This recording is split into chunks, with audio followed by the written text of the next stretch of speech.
ساحر ومجنون يقصدون النبي تشويه سمعة، ثم قالوا على النبي يريد أن يسفه آلهتكم تشويه سمعة، ثم قالوا وهو ما يحصل الآن لأن الزمان يعيد بعضه، يقولون أهل مكة والمدينة وهابية ونواصب، أهل مكة والمدينة يكرهون آل البيت والأولياء، نفس الطريقة لكن اختلفت المسميات. فهمت؟ لكن يسألنا عن آل البيت نخبرك أن آل البيت ساداتنا. سألنا عن محبتنا للنبي نقول أحب إلينا من أهلينا وأنفسنا وأموالنا، قبل أن تفتري علينا وتجعل بيننا وبين المسلمين حواجز لأجل أن تمرر عليهم عقيدة هي ليست عقيدة سيدنا محمد ولا عقيدة الأئمة الأربعة. نسأل الله السلامة. كيف تضعون المسك على القبر؟ لا ما نضع، إنما هذا بعض الزوار أصلحها الله لا يمتلك الدليل للدعوة إلى ما يعتقد من اعتقادات فاسدة، فيأتي بطيب يرشه غفلة ثم يأتي بأتباعه يقول هذا الريح من القبر. فهمت؟ وإلا نعتقد نحن أن سيدنا عثمان والصحابة من أهل الجنة أنهم في نعيم لا عين رأت مثله ولا سمعت مثله كما قال النبي عليه الصلاة والسلام. فلا يعقل أن يكون هذا الريح رائحة الجنة، فلا يوجد من الجنة رائحة في الدنيا ولا شكلا ولا غيره. بعد الآثار أن الصحابة ترى هذه في أحد، لكن لم يشمون الصحابة رائحة، إنما النص أن الأرض محرمة على أجساد الأنبياء، غير الأنبياء ربما تكون أنت ليس فقط الصحابي، وهذه كرامة من الله يمنع الأرض من أن تأكل جسد من أشياء من عباده. وهذه الحادثة حصلت بعد 40 سنة لما جرى سيل في معركة في موقع مقبرة شهداء أحد، فأخرج بعض أجساد الشهداء، فأبناء الشهداء دفنوهم. مسألة أن قبل 80 سنة و100 سنة هذا من الكذب. وأمور كثيرة حصلت من بعض مشايخ الطرق الصوفية غفر الله لهم يدعون لنصرة عقيدتهم بهذه المنامات والقصص الكاذبة المكذوبة، مع أن ديننا اكتمل بموت الحبيب عليه الصلاة والسلام، لأن الحبيب قال تركتكم على المحجة البيضاء لا يزيغ عنها إلا هالك، والله تعالى قال اليوم أكملت لكم دينكم وأتممت عليكم نعمتي ورضيت لكم الإسلام دينا. فمن يقول الآن أن النبي أخرج يده من شباك أو أنه خرج فلان يتكلم من داخل القبر هذا كذب، لأن هذه الأمور لم تحصل مع خير القرون أبو بكر وعمر وعثمان وعلي. لأنه في قصة عن أبو قاسم الجنيد هؤلاء للأسف سيساءلون أمام الله عن من أضلوا من المسلمين. لأن يا أخي محبة الحبيب ليس بالرؤى والمنامات، محبة الحبيب عليه الصلاة والسلام واجبة، محبة الرسول عليه الصلاة والسلام إيمان، لا ندعمها بالكذب والتدليس لأجل نمرر عقيدة هي ليست عقيدة محمد عليه الصلاة والسلام ولا الأئمة الأربعة. تجد أن الإمام الشافعي، ما نقول لك أبو بكر عمر عثمان علي، لا، نقول الإمام الشافعي والإمام أبو حنيفة الذين كثير من الناس يدعون اتباعهم لم يفعلوا كثير ما يفعلون هؤلاء الأتباع. لا تجد أن الإمام الشافعي احتفل بمولد، ولا الإمام أبو حنيفة، لا تجد أن الإمام الشافعي والإمام أبو حنيفة رقصوا في المساجد، لا تجد أن الإمام الشافعي وأبو حنيفة توسلوا بالنبي بعد موته، لا تجد الإمام أبو حنيفة والشافعي فعلوا كثير مما يفعل الآن. فكيف تقول أنك شافعي أو حنفي؟ أنت لست كذلك، أنت نسبت نفسك زورا وبهتانا لهم، لأن الإمام أبو حنيفة والإمام الشافعي والإمام مالك والإمام أحمد عقيدتهم واحدة، هم اختلفوا في العقيدة، إنما في الفقه الذي لا يوجد عليه دليل. ممكن في الدعاء تقول يا رب من أجل حبيبك محمد، إنما تقول اللهم إني أسألك بمحبتي لنبيك إن أردت، لكن بجاه نبيك لا، لأن الله تعالى قال يا أيها الناس أنتم الفقراء فكلنا فقراء، أنبياء وغير أنبياء. وكذا الله تعالى قال وإذا سألك عبادي عني فإني قريب أجيب. أنا ليش قلت لك بمحبة لنبيك؟ لأن محبة النبي إيمان. الذي ورد يا مولى الزبير كان قال إذا وردت في ضائقة فقل يا مولى الزبير، يعني استعن بالله مولى رسول الله. شوف أنا أعطيك حقي المحكمات من الآيات والأدلة. في آيات القرآن الكريم كاملة العباد مخ العباد، الدعاء مخ العبادة.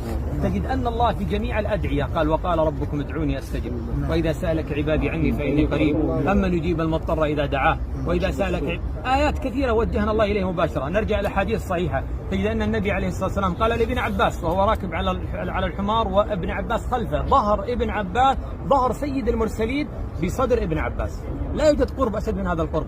كان النبي عليه الصلاة والسلام يقول إني أعلمك يا غلام 3 كلمات إذا سألت فاسأل الله وإذا استعنت فاستعن بالله. لا تجد أن الرسول في الأحاديث الصحيحة وفي الأدلة الصحيحة وجه أحد من الصحابة أن يتوسل بجاهه أو بحقه، إنما مثل ما قال الأخ هذا غفر الله لنا ولمن نقل هذه القصة كقصة الرجل الضرير وكغيرها لم تثبت، والعلماء كثير قالوا هذه أدخلت في الأحاديث الموضوعة والضعيفة. لماذا دائما يا أحبة يا غالي نرجع إلى ما قال العلماء في صحته كلام، ونترك الذي اتفق العلماء على صحته، مع أن العبادات لا تؤخذ إلا من أصح الأقوال، بل لا يحتج على العبادة بالضعيف الموضوع، وإلا لأصبحنا ضالين. فهمت؟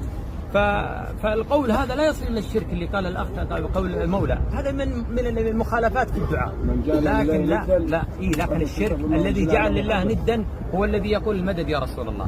ليش؟ لأن الحبيب محمد عليه الصلاة والسلام وعلى آله وصحبه أجمعين كان على هذه الأرض التي تقف عليها يربط على بطنه حجرين من الجوع، وكان يقول من يكرم ضيفي وله الجنة، وكان عليه الصلاة والسلام ضرب في أحد وشج راسه وكسر رباعيته وسال الدماء الطاهرة على وجهه وهو ما استطاع أن يمد نفسه، بل كان يقول لابنته فاطمة بضعة رسول الله سليني من مالي لا أغني عنك من الله شيء. فلسنا أفضل من ابنة فاطمة حتى نسأله المدد، ولا أفضل من صحابته الذين أهل الصفة كانوا يتلوون من الجوع، وكان يبكي الحبيب حزنا عليهم ما كان يستطيع أن يطعمهم عليه الصلاة والسلام. فهمت؟ فالدعاء إياك نعبد وإياك نستعين لا نصرفها إلا لمن خلقها. ما مسألة الذي يقول اللهم إني أسألك بحق فلان وجاه فلان، هذا ما الدعاء هذا خاطئ، لكن لا يوصل صاحب إلى الشرك، لكنه خاطئ. ليش؟ لأن الله تقول السلام عليك يا رسول الله ورحمة الله وبركاته، نعم، وتصلي وتسلم على الحبيب من أفضل الذكر اللهم صل على محمد وآل محمد كما صليت على إبراهيم وعلى آل إبراهيم إنك حميد مجيد. كثرة الصلاة على حبيبنا محمد عليه الصلاة والسلام يجزي الله بها الهموم والغموم لأنه عمل صالح، لكن أن نذكر الحبيب عليه الصلاة والسلام أو أن نقول يا محمد أو يا رسول الله الشفاعة هذا ما لا يجوز، لأن الله قال في سورة الجن وأن المساجد لله فلا تدعوا مع الله أحدا. إذا أردت الشفاعة من سيدك محمد عليه الصلاة والسلام اتبعه، ثم قل في مستقبل القبلة اللهم شفع فيني نبيك صلى الله عليه وسلم. نعم، تسأل الله أن يأذن لنبيك أن يشفع لك، لأن للشفاعة شرطين، ما هي؟ في آية الكرسي من ذا الذي يشفع عنده إلا بإذنه، وآية أخرى ولا يشفعون إلا لمن ارتضى. فالحبيب عليه الصلاة والسلام منعها الله أن يشفع في ابن أبي سلول لما أراد أن يستغفر، وأمه أبو طالب، وكذلك أمه سمح له بالزيارة وما سمح له بالدعاء لها وهي أمه. فهمت؟ ليس أمر من خلاف من رواه في الجنة أم في النار. قبر من هذا؟ لو كان هناك خلاف لما قال الحبيب لسعد بن أبي وقاص ارمي فداك أبي وأمي يا رسول الله. هل النبي يفدي أحد على أبيه وأمه؟ نعم. لا يوجد خلاف في أنهما في النار، لأن النبي سئل عليه الصلاة والسلام أتى رجل أعرابي قال أين أبي يا رسول الله؟ في الحديث الصحيح قال في النار، قال أبي وأباك في النار. ويدعم هذا القول يا أخي الله تعالى قال لنبيه لما حزن على موت أبي طالب على الكفر قال إنك لا تهدي من أحببت ولكن الله يهدي من يشاء. فمحمد عليه الصلاة والسلام لا ضيف لا يضره شيء، هو سيد الأولين والآخرين، وهو سيد ولد آدم وأحب الخلق إلى الله، سواء كان أبويه ماتوا على الإسلام أو على غير الإسلام ما يضره شيء عليه الصلاة والسلام، ولا تزر وازرة وزر أخرى. لكن بعض الناس من الغلو والإطراء قال كذا قال لا، بل أن بعض الناس للأسف من كثر ما هو مخالف لما عليه سيدنا محمد عليه الصلاة والسلام لا يقرأ سورة المسد في القرآن يقول فيها جرحا للنبي. أعوذ بالله من هذا الكلام، لأن أبا لهب عم النبي. يعني وصلنا إلى هذه المرحلة أن ننكر ما أقرها الله لأجل محبة كاذبة تجاوزت الحدود. احنا نحب النبي أشد من أنفسنا، لكن مصداق محبة النبي قل إن كنتم تحبون الله فاتبعوني يحبكم الله. وإلا لو كانت المحبة بغير اتباع لكان النصارى في الجنة يدعون محبة عيسى، لكن هل سيحشرون مع عيسى؟ لا، لأنهم بدلوا دين عيسى عليه السلام. كذلك أمة محمد من الذي يحرمون من شفاعة النبي محمد عليه الصلاة والسلام؟